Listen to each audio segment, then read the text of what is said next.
প্রায় সময় আমি আমার বিভিন্ন ফেসবুক পোস্ট কিংবা কারোর সাথে কথা বললে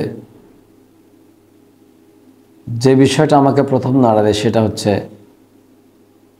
যেখান থেকে আমি কোরআন শিখে কোরআন বুঝে আল্লাহর রহমত প্রাপ্ত হওয়ার সৌভাগ্য অর্জন করেছি, সেই আমার মহা উস্তাদ ছিলেন আমার আব্বাজান। তিনি 22 তারিখ নভেম্বর ইন্তেকাল ফরমাইছেন এই বছর। আল্লাহুম্মা রাব্বিরহামহুমা কামা রাব্বায়ানি সগীরা রাব্বিগফিরলি ওয়ারহামহুমা আনতা খায়রুর রাহিমিন। আল্লাহ পাক যেন আব্বাকে বিমা গফরলি রব্বি ওয়া জাআলানি মিনাল মুকরামিন, আল্লাহ যেন ক্ষমা করে সম্মানিত করেন, সে দোয়া করি।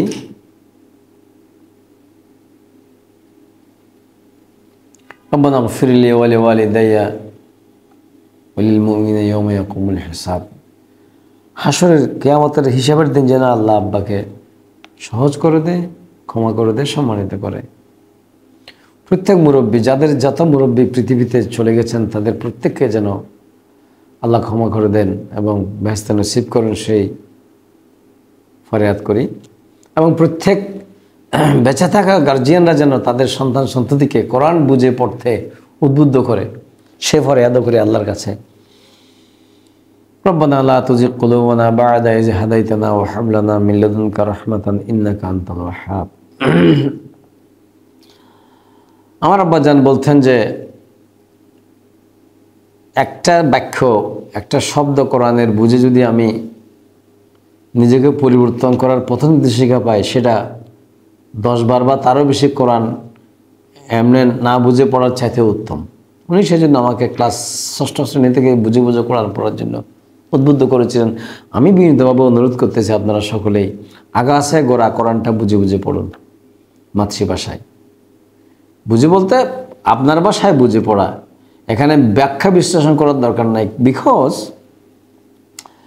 কোরআনটা অত্যন্ত ব্যাখ্যা উদাহরণ যত প্রয়োজন আছে, মানুষ এটাকে বিশ্বাস করার, মেনে চলার এবং জীবনচর্চা করার সব উপকরণ এখানে দেওয়া আছে।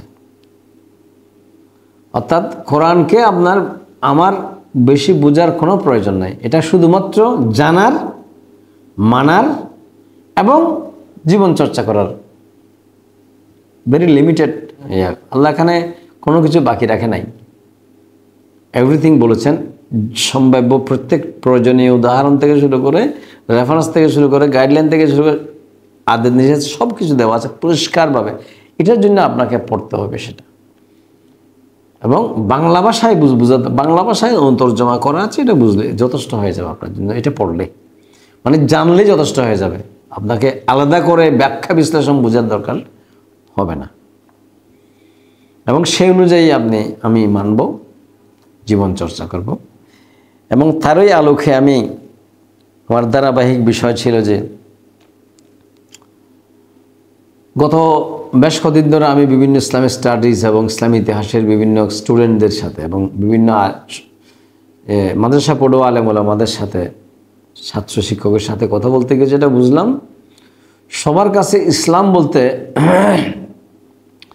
আপনি যদি জিজ্ঞাসা করেন দেখবেন যে মুসলি আল্লাহ রসুলের মোহাম্মদ মুস্তাফা সাল্লাল্লাহু আলাইহি ওয়াসাল্লামের আগমনের পরে থেকেই শুরু করে তারা ইসলাম বুঝে। অর্থাৎ ইসলামকে তারা সংকীর্ণভাবে বুঝে সবাই। কিন্তু আল্লাহ রসুলকে কোরআন নাজিল করার মধ্যে সবচাইতে বড় হিকমত হচ্ছে যে আল্লাহ রসুল পাক সাল্লাল্লাহু আলাইহি ওয়াসাল্লাম দুনিয়াতে আসার আগের কাহিনীগুলো কোরআনের মাধ্যমে আল্লাহ শোনাইছেন।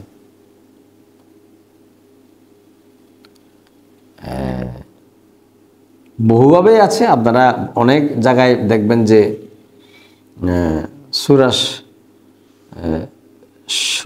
সুরার মধ্যে আছে তো অর্থাৎ আল্লাহ রসুলকে বলছে, তুমি তো জ্ঞান কি বা ইমান কি এটা জানতে না, আমি তোমাকে জানিয়েছি। এভাবে করে সুরার মধ্যে মনে হয় সম্ভবত। তারপরে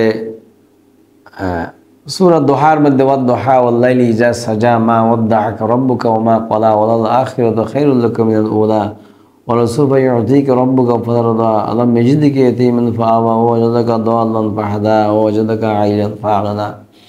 এখানেও বলছে তুমি তো কিছুই জানতে না, আমি সব তোমাকে জানিয়েছি। এভাবে তুমি নিঃস্ব ছিলে, আমি তোমাকে বরকতপূর্ণ করেছি, সম্পদশালী করেছি। এভাবে করে আল্লাহ পাক সুবহানাহু ওয়া তাআলা ওনাকে মেসেজ পাঠিয়েছেন। যাই হোক, এবারে আমি গতবারে রসুল শব্দটার একটা কোরআনের আলোকে ব্যবহার বিধিটা বা আমরা কিভাবে সেটাকে ব্যবহার করব সেটা বোঝার চেষ্টা করেছি, নট ব্যক্তির আলোকে, মেসেজের আলোকে। ঠিক একইভাবে ইসলাম এবং মুসলিম কীভাবে বুঝবো, এই উপস্থাপনার মধ্যে আমি সেই বিষয়টা নিয়ে আসার চেষ্টা করতেছি। বাইরে ভাই, আমার এক শুভাকাঙ্ক্ষী আমাকে ইংলিশের মধ্যে একটা অনুরোধ করেছেন, সেটা হচ্ছে যে কর্পোরেট ডিসক্রিমিনেশন বা ব্যবসায়িক বৈষম্য, প্রাতিষ্ঠানিক বৈষম্য সম্পর্কে কিছু বলার জন্য। অ্যাকচুয়ালি ব্যবসা তো, প্রতিষ্ঠান তো কাউকে বৈষম্য করে না, বৈষম্য করে ব্যক্তি। ডিসক্রিমিনেশন বা বৈষম্য কিংবা এটা কি বলবো, অসম আচরণ যেটা বলে, এটা প্রতিষ্ঠানের মধ্যে ব্যক্তির মধ্যে প্রতিষ্ঠান না। অতএব এখানে প্রাতিষ্ঠানিক যে বিষয়টা এভাবে না গিয়েও যেই ব্যক্তি বা যার মাধ্যমে কেউ হয়, মানে বৈষম্যের শিকার হয়, সেই তাকে মানে তার সাথে করসপন্ডেন্সটা করা ভেরি ইম্পর্টেন্ট। প্রতিষ্ঠান কেন, প্রতিষ্ঠান কোনো সময় এগুলো করে না, নাম্বার ওয়ান। দ্বিতীয় হচ্ছে যে এখানে সামগ্রিক জ্ঞান, সামাজিক জ্ঞান, ব্যক্তিগত জ্ঞান, প্রাতিষ্ঠানিক জ্ঞান, মানবিক জ্ঞান, এই জ্ঞানের দুর্বলতার কারণেই এগুলো অ্যাকচুয়ালি হয়ে থাকে। এটা এমন না যে অন্য কোনো প্রতিষ্ঠানের কনস্ট্রাকশনের মধ্যে এরকম থাকে না, কোনো প্রতিষ্ঠানে এরকম বৈষম্য নীতি থাকে না। এটা থাকে ব্যক্তি, হায়ার করা ব্যক্তির জ্ঞান সীমাবদ্ধতার মধ্যে এটা থাকে। অতএব যেমন এমনকি মসজিদ, পরিবার, বাজার, কৃষি প্রকল্প, প্রত্যেকটা জায়গায় এরকম কিন্তু বিষম্য থাকে। এটা হচ্ছে জ্ঞানের সীমাবদ্ধতার কারণে, স্বল্পতার কারণে, অথবা আপেক্ষিক জ্ঞানের কারণে। আর যদি মৌলিক জ্ঞানের আলোকে যদি মানুষ জীবন চর্চা করতে চায়, যেটা আমি বারবার করে উপস্থাপন করে আসতেছিলাম, তাহলে এই জিনিসটা অটোমেটিক্যালি দূরীভূত হয়ে যাবে। ময়লাযুক্ত পানিতে সাবান রাখলে যেমন অটোমেটিক্যালি ময়লা দূর হয়ে যায়, আপনি যখন ব্যক্তির ভিতর যখন কোরআন প্রবেশ করাবেন, তখন অটোমেটিক তার ভিতর থেকে ডিসক্রিমিনেশনটা বা ডিসক্রিপশন এইগুলো সরে যাবে। জনসম্পৃক্ত প্রত্যেকটা কাজই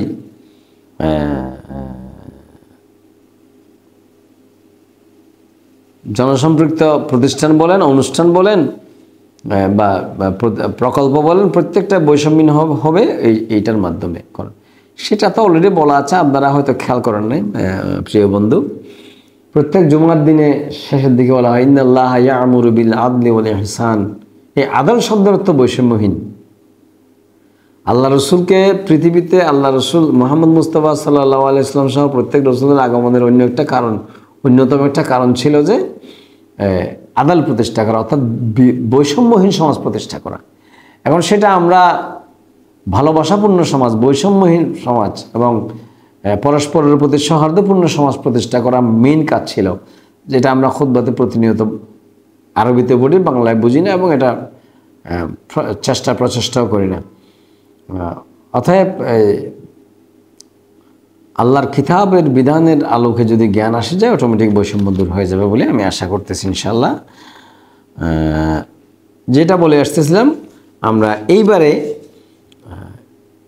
মুসলিম শব্দটা বোঝার চেষ্টা করি। এবার আল্লাহ পাক তৌফিকে দিলে আমি চেষ্টা করব। চলুন আমরা সূরা আল ইমরানের দিকে এগিয়ে যাই। আল ইমরানের সবচেয়ে বেশি মুসলিম শব্দটা ব্যবহার হয়েছে, ইসলাম শব্দটা, মুসলিম শব্দটা ব্যবহার হয়েছে। আপনি 51 নম্বর আয়াত থেকে শুরু করলে যদি আমি বলি 51 সূরা আল ইমরান, বাইরে ভাই ইমরানের পরিবারের মধ্যে এখানেই সবচেয়ে বেশি যদি বলি আমি, প্রথমে 51 নম্বর আয়াতে বলছে কি, আউযু বিল্লাহি মিনাশ শাইতানির রাজিম, বিসমিল্লাহির রাহমানির রহিম। আগে সঠিক জ্ঞানের দিকে এগিয়ে যাই আমরা। সঠিক জ্ঞান কি? ইন্নাল্লাহা রাব্বি ওয়া রাব্বুকুম ফা'বুদুহু হাযা সিরাতুম মুস্তাকিম। প্রতিষ্ঠিত সত্য হচ্ছে যে আল্লাহ তাআলা আমার রব, সবারই রব, অতএব তারই ইবাদত করো। আর এটা হচ্ছে একমাত্র সঠিক ও সোজা পথ। ইবাদত মানে এখানে বিষয়টা হচ্ছে আনুগত্য করা। আনুগত্য কি? অনুসরণ তো ছোট ছোট, অর্থাৎ যতগুলো ছোট বড় আদেশ উপদেশ আছে আল্লাহর পক্ষ থেকে এগুলোকে মেনে চলা, জানা এবং মানা। বোঝার কথা আসে না, বারবার বলতেছি, আমি এর আগেও বলেছিলাম বোঝা ইম্পর্টেন্ট, আপনার জানা ইম্পর্টেন্ট এবং সে অনুযায়ী মানা, কারণ এটা বিশ্লেষিত এবং প্রমাণিত কিতাব, এটা প্রমাণ করার কিতাব না, এটা বিস্তৃত ব্যাখ্যাওয়ালা কিতাব, এটা ব্যাখ্যা করার জন্য কিতাব নয়। এই শব্দগুলো আমাদেরকে বুঝতে হবে। এটা প্রমাণিত কিতাব, প্রমাণ করার কিতাব নয়। এটা ব্যাখ্যা করা কিতাব, ব্যাখ্যা করার জন্য কিতাব নয়। এটা সহজ করে দেওয়া কিতাব, এটা সহজ করার জন্য কিতাব নয়। বিধানটা এটা আগে আমাদেরকে ভালো করে বুঝতে হবে। তাহলে আসেন এবার 52 নম্বর আয়াতে কি বলে দেখি।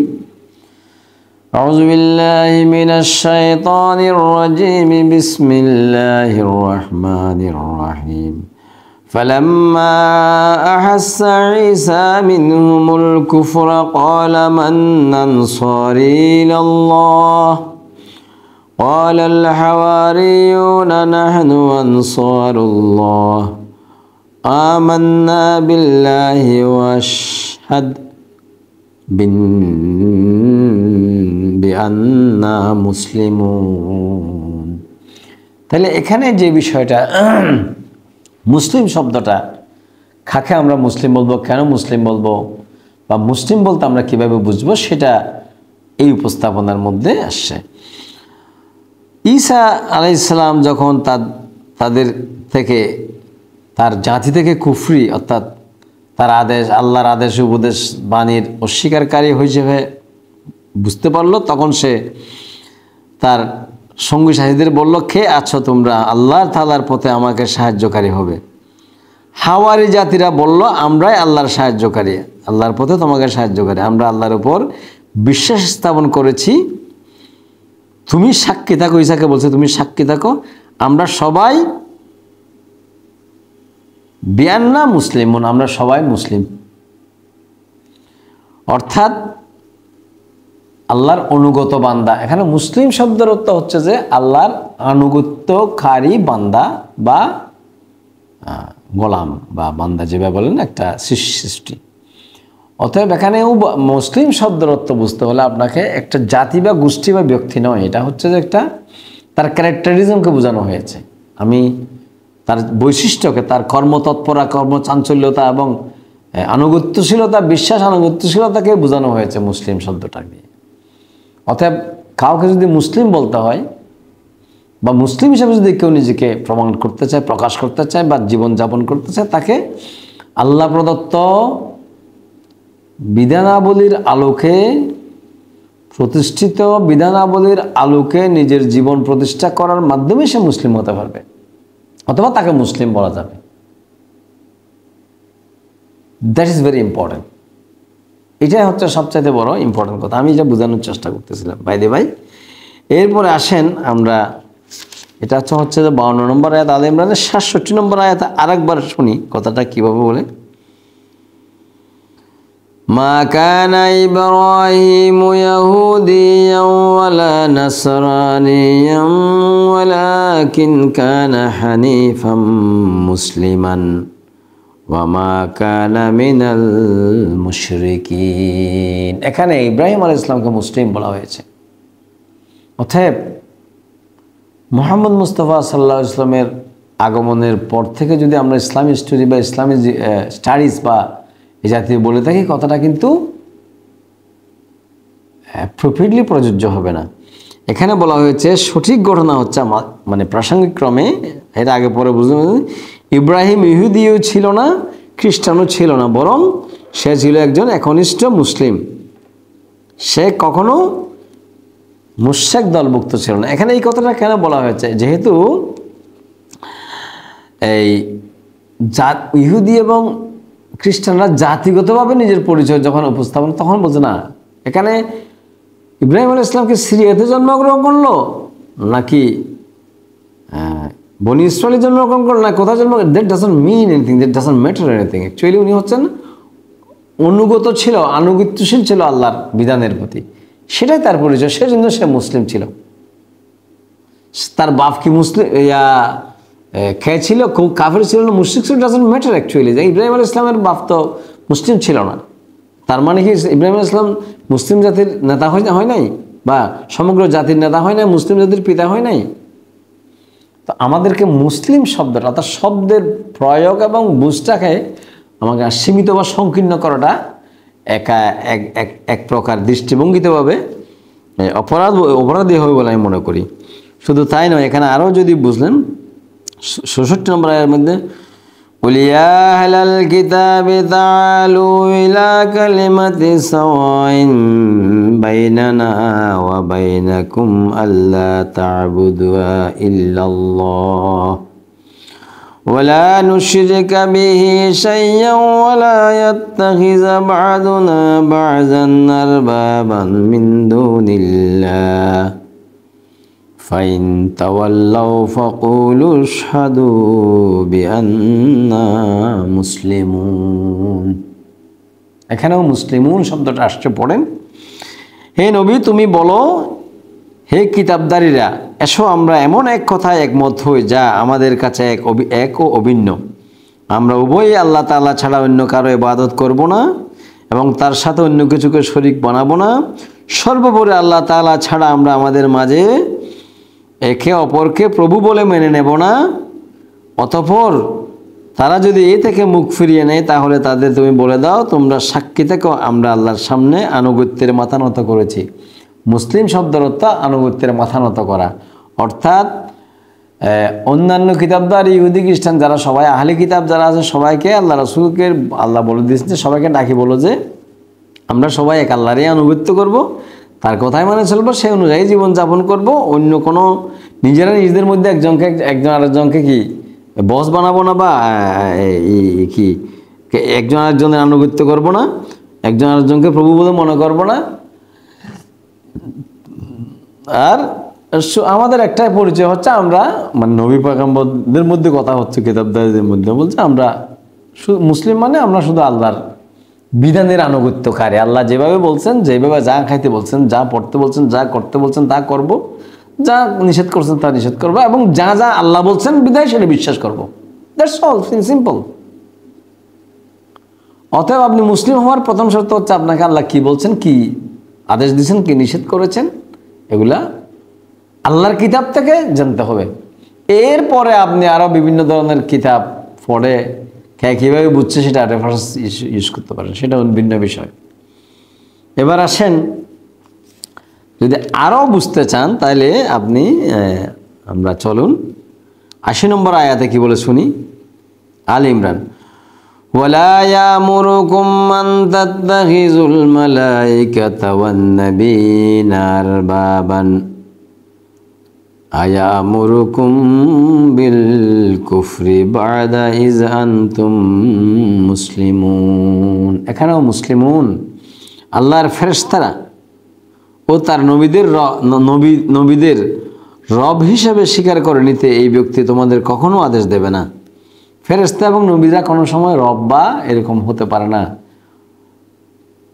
একবার আল্লাহর অনুগত মুসলমান হওয়ার পর সে কিভাবে তোমাদের পুনরায় কুফরির আদেশ দিতে পারে? অর্থাৎ আল্লাহর আদেশ নিষেধের অনুগামী আনুগত্য করাটাই মুসলিম। এই কথাটা বেশ স্পষ্ট। কোরআন পড়ে বুঝে আমরা যদি মুসলিম বা ইসলাম বুঝি তখন কনফিউজ যেমন হবে না, দুনিয়াতেও প্রশান্তি এবং সমৃদ্ধিতে থাকবো, আখিরাতের মধ্যেও আমরা ইনশাআল্লাহ কামিয়াব হব এবং আমাদের জন্য সুসংবাদ থাকবে। সেজন্য বলছে যে কি আল্লাহ রাসূল বলছে, কুল আমান্না বিল্লাহি ওয়া মা উনজিলা আলাইনা ওয়া মা উনজিলা আলা ইব্রাহিম ওয়া ইসমাঈল ওয়া ইসহাক। আমি রাসূল শব্দের যে একটা এর আগে উপস্থাপন করছি, এখানে মিলাবেন প্লিজ। قل آمنا بالله وما أنزل علينا وما أنزل على إبراهيم وإسماعيل وإسحاق ويعقوب والأسباط وما أوتي موسى وعيسى والنبيون من ربهم لا نفرق بين أحد منهم ওয়া তাহানু লাহু ওয়া নাহনু লাহু মুসলিমুন। খুব সুন্দর কথা। এটাও মুসলিম এবং রসুল নবী বোঝার জন্য এটা আর একটা ভেরি ইম্পর্টেন্ট একটা আয়াত। আলে ইমরান সূরা ৮০। কি? হে নবী, তুমি বলো, আমরা আল্লাহর উপর বিশ্বাস স্থাপন করেছি। বিশ্বাস স্থাপন করেছি আমাদের উপর যা নাজিল করা হয়েছে তার উপর। ইব্রাহিম, ইসমাইল, ইসহাক, ইয়াকুব ও তাদের অন্যান্য বংশধরদের প্রতি যা কিছু নাজিল করা হয়েছে তার উপরও। অতএব কী কী নাজিল করা হয়েছে সেটা কিতাবের মধ্যে আল্লাহ রসুলকে অলরেডি বলে দেওয়া আছে, কোরআনের মধ্যে বলে দেওয়া আছে, আর তো কোথাও বলে দেওয়া নাই। অতএব এই কোরআন পড়ে জেনে মানার অর্থই হচ্ছে মুসলিম বা ইসলাম। এর বিকল্প কোনো ব্যাখ্যা, কোনো বিশ্লেষণ কোরআন সাপোর্ট করে না। আরও বলছেন কি? আমরা এও বিশ্বাস স্থাপন করছি কি মুসা, ঈসা এবং অন্য নবীদের কাছে তাদের মালিকের পক্ষ থেকে যা কিছু দেওয়া হয়েছে তার উপরও নবীদের কারো মাঝে আমরা কোনো ধরনের পার্থক্য তারতম্য করি না। অতএব আপনার রসুল বা নবীগণের জিন্দেগির আলোকে যদি আল্লাহর খুশি, আল্লাহর আনুগত্য, আল্লাহর সন্তুষ্টি পেতে চান, তাহলে টোটাল আগাগোড়া কোরআনের মধ্যে নবী রসুলদের একজনের মাধ্যমে এক একটা যে বিধান প্রতিষ্ঠা করা হয়েছে সেই বিধানগুলো জেনে নিতে হবে এবং সেই অনুযায়ী প্রত্যেক রসুল আপনার জন্য অত্যন্ত গুরুত্বপূর্ণ। মহানবী মুহাম্মদ মুস্তাফা সাল্লাল্লাহু আলাইহি ওয়াসাল্লামকেই বলছেন এবং উনি নিজেও এটা স্বীকার করছেন। দেখো আমরা পার্থক্য না করে আমরা সবাই এক আল্লাহর বিধানের আলোকে জীবনযাপন করি এবং আমরা বলি কি আমরা সবাই হচ্ছে তার কাছে মুসলিম, আত্মসমর্পণকারী নবীগণের কথা বোঝাচ্ছে। তাইলে আমরা ইসলাম বা মুসলিম বুঝতে আমার মনে হয় না তেমন কোনো অসুবিধা আছে। এইভাবে করে সমাজে প্রচলিত সুন্নত, নফল, ফরজ, হারাম, মাকরুহ, মুনাজাত আরও অনেকগুলো শব্দ আমার একটা লেখা বইতে এরকম অনেকগুলো শব্দের আমি শাব্দিক, পারিভাষিক, আবিধানিক এবং মর্মার্থ বিশ্লেষণ করেছি। আমি কি আমার করণীয় বইতে, এবং এই উপস্থাপনার মাধ্যমে আমি এর আগে হাদিস এবং সুন্নত সম্পর্কিত উপস্থাপনা করেছি।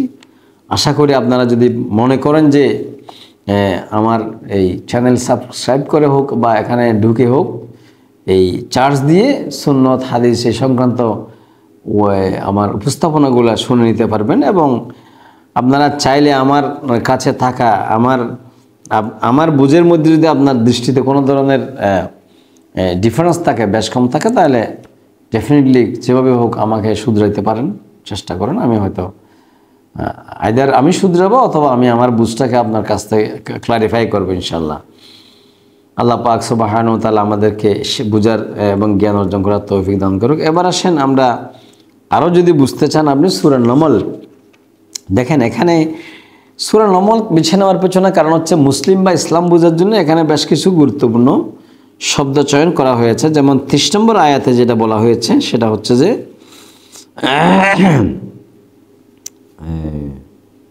কি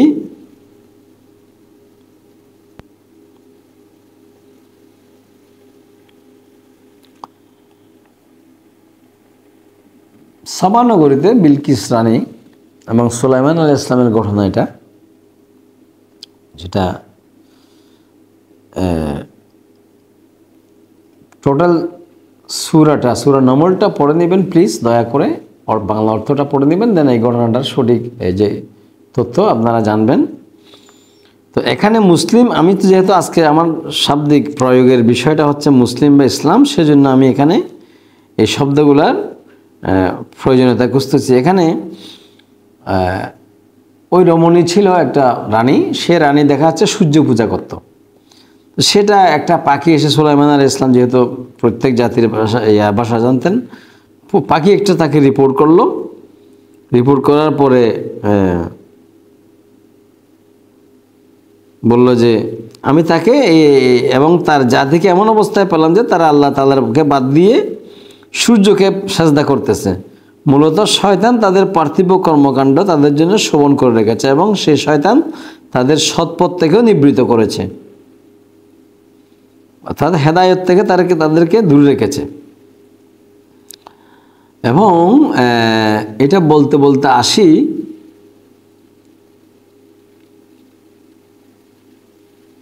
এই ঘটনা বলতে বলতে যে শয়তান তাদের বাধা দিয়েছে যেন তারা আল্লাহ তাআলাকে সিজদা করতে না পারে, যিনি আসমানসমূহ জমিনের উদ্ভিদ সহ গোপন জিনিস বের করে আনেন ইত্যাদি আল্লাহর প্রশংসা করেছেন। করতে করতে আসি যেখানে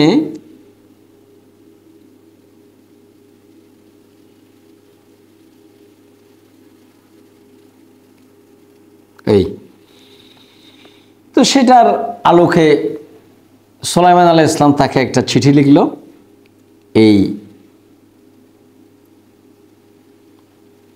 তাকে বলছে তুমি তোমার এগুলো বাদ দিয়ে, এই সূর্য পূজা টুজা এগুলো বাদ দিয়ে তুমি আল্লাহর একত্ববাদে মেনে নাও এবং আনুগত্য স্বীকার করো। আমি যে আল্লাহর পক্ষ থেকে তোমাকে বাণী পৌঁছাচ্ছে এটা আনুগত্য স্বীকার করো। এটা বলে একটা চিঠি দিল কি, ইন্নাহু মিন সুলাইমান ওয়া ইন্নাহু বিসমিল্লাহির রহমানির রহিম। এইভাবে করে একটা চিঠি দিলেন এবং চিঠি দিয়ে কি বললেন, আল্লাহ তাআলু আলাইয়া ওয়াতুনি মুসলিমিন। চিঠির বক্তব্য হচ্ছে যে তোমরা আমার অবাধ্য করো না এবং আনুগত্য স্বীকার করে তোমরা আমার কাছে এসো। এখানে মুসলিম শব্দটা এক্ষেত্রে ব্যবহার হয়েছে যে আনুগত্যের ক্ষেত্রে, অর্থাৎ বিলকিসকে বলছে যে আমি যেই আল্লাহর বাণী নিয়ে তোমাকে গাইড করবো সেটার প্রতি আনুগত্য স্বীকার করো, সেটার প্রতি আনুগত্য স্বীকার করার নামে এখানে তুমি মুসলিম হয়ে যাও। শুধু তাই নয়, মুসলিম শব্দটা যে আনুগত্য দিয়ে বুঝতে হবে জাতিগতভাবে বা ব্যক্তিগতভাবে না, সেটা আরও ক্লিয়ার পিকচার আমি আপনাকে দিচ্ছি। 38-42 আসেন। সম্মানিত শ্রোতা মণ্ডলী, যে কথা বলে আসতেছিলাম, সুলাইমান আলাইহিস সালাম কথা প্রসঙ্গক্রমে ওনার মন্ত্রী পরিষদকে বললেন যে ক্বালা ইয়া আইয়ুহাল মালাউ আইয়ুকুম ইয়াতি বিআরশিহা ক্বাবলা আন ইয়াতুনি মুসলিমিন। এই বিলকিস রানী তার আত্মসমর্পণ আমার কাছে আমার আল্লাহর বিধানের আলোকে যে দাওয়াত দিয়েছি সে তার প্রতি আত্মসমর্পণ করার, তার প্রতি মুসলিম হয়ে যাওয়ার আগেই তার আসনটা নিয়ে আসো। তাহলে এখানে মুসলিম শব্দ দিয়ে আমি কোনো জাতি, ব্যক্তি, গোষ্ঠীকে বোঝাচ্ছি না, বোঝাচ্ছি একটা ক্যারেক্টারিজমকে, একটা চারিত্রিক বৈশিষ্ট্যকে, একটা সেটা বোঝানোর জন্য চেষ্টা করি। অথবা আমি মুসলিম হলে কিভাবে মুসলিম হওয়া যায় বা মুসলিম হলে কি, আমি মুসলিমের যে সংজ্ঞাটা বোঝার জন্য জানার জন্য এই কথা বলে আসতেছিলাম। এবার আসেন আরও স্পষ্ট এখানে একটা বিষয়, মুসলিম শব্দটা আমি যে ক্যারেক্টারিজম দিয়ে বুঝবো জাতিগতভাবে না, সেটা এখানে সবচাইতে বেশি স্পষ্ট। কি 42 নম্বর আয়াত, ফালাম্মা জাআত কিলা হাকাযা আরশুকি ক্বালাত কান্নাহু হুয়া ওয়া উতিনাল ইলমা মিন ক্বাবলিহা ওয়া কুন্না মুসলিমিন। অতঃপর সে রানী যখন এলো তখন তাকে জিজ্ঞেস করা হলো, তোমার সিংহাসন কি দেখতে এমন ধরনের ছিল? সে বলল, হ্যাঁ, মনে হয় তা এ ধরনের ছিল। আসলে এই ঘটনার আগেই আমাদের কাছে সঠিক জ্ঞান এসে গেছে এবং আমরা আত্মসমর্পণ করেছি এই জ্ঞানের আলোকে। অর্থাৎ ওই যে আল্লাহর কিতাবের আলোকে যে দাওয়াত পৌঁছেছে সেটা সে মেনে নিয়েছে। এখানে মেনে নেওয়াটা, আনুগত্য স্বীকার করাটাই মুসলিম। অর্থাৎ আপনি যদি আল্লাহর বিধানের আনুগত্য, অর্থাৎ আল্লাহর বিধান জেনে সে অনুযায়ী মেনে সে অনুযায়ী জীবন চর্চা না করেন বা আমি না করি, তাহলে আমি জাতিগতভাবে বা ব্যক্তিগতভাবে বা পারিবারিকভাবে বা সমষ্টিগতভাবে আমাকে মুসলিম হিসাবে আখ্যায়িত করার সুযোগ নাই। শেষ এই কথা বলেই আমি সম্ভবত শেষ করব। সেটা কি? সেটা হচ্ছে যে 91 নম্বর আয়াত, তাও সূরা নমলের। সেটা কি? ইন্নামা উমিরতু আন না'বুদা রব্ব হাযিহিল বালাদাতিল্লাযী হাররামাহা ওয়া লাহু কুল্লু শাইইন ওয়া উমিরতু আন নাকুনা মিনাল মুসলিমিন। হে নবী, তুমি বলো, আমাকে তো শুধু এতটুকু আদেশ দেওয়া হয়েছে যেন আমি মক্কা নগরীর মালিকের ইবাদত করি, যিনি একে সম্মানিত করেছেন, সব কিছু তার জন্যই নিবেদিত। আমাকে এও হুকুম দেওয়া হয়েছে যেন আমি তার আদেশের সামনে মুসলিম হয়ে যাই। আল্লাহ রসুলকেও মুসলিম হতে বলছে, অর্থাৎ আল্লাহর আদেশের আনুগত্য স্বীকার করা বা আত্মসমর্পণ করা বা সেটা মেনে নেওয়ারকেই মুসলিম বলা হয়েছে। অতএব আমি আপনি যদি মুসলিম হতে চাই, আমাকে আল্লাহ অর্থাৎ মুসলিম শব্দটা আমি কীভাবে জানবো, সেটা মুসলিম মানে অর্থাৎ মুসলিম আমি জানবো যে কাকে, যে কোরআনে বর্ণিত আল্লাহর বিধান, আল্লাহর আদেশ নিষেধ, কেমনি কি খাওয়া থেকে পড়া, টোটাল জীবনযাপনের পদ্ধতি, আইন থেকে শুরু করে সমস্ত জীবন ব্যবস্থাপনার কোরআনে বর্ণিত জীবন ব্যবস্থাপনার আলোকে এটা জানা, মানা এবং সেভাবে চর্চা করার নামেই মুসলিম। আপনি হাজারো ব্যাখ্যা বিশ্লেষণ বোঝার নাম মুসলিম না। কিন্তু আল্লাহ পাক সুবহানাহু ওয়া তাআলা আমাদের প্রচলিত শব্দ আল্লাহর কিতাবে বর্ণিত